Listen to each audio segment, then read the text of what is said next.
Now, here I have 3 charts. And if we were looking at these charts, naturally, probably if you ask somebody, what's the best investment, which one would you pick? Well, most people would probably pick this top one. That's what everybody really likes. That's what really adds comfort and helps us sleep.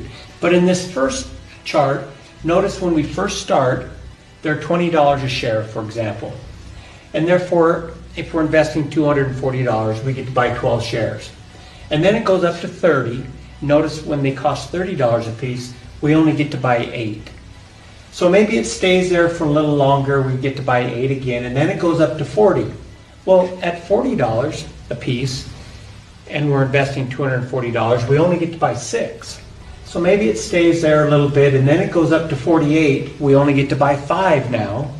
And it stays there for a little bit, and then it goes up to 60 bucks, and then it stays there for a little while. Now this is the investment everybody would really like to have, because notice what happens. We buy and it goes up in value. It stays there, we buy some more, it goes up in value. We buy some more, it goes up in value. So every time we buy, our investment is going up, and we feel really good, we think that's great.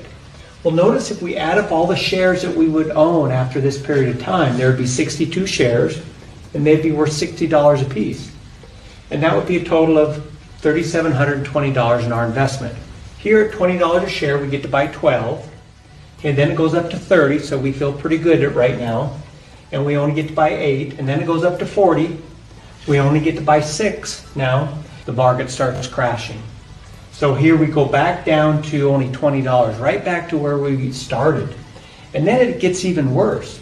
It goes down to $10 a share, so now it's worth half of where we started this investment. And then it stays there at the bottom there for a while. It takes a little while before it starts to recover.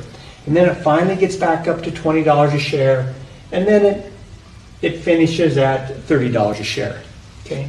Now notice it finished at half of the value of this first one.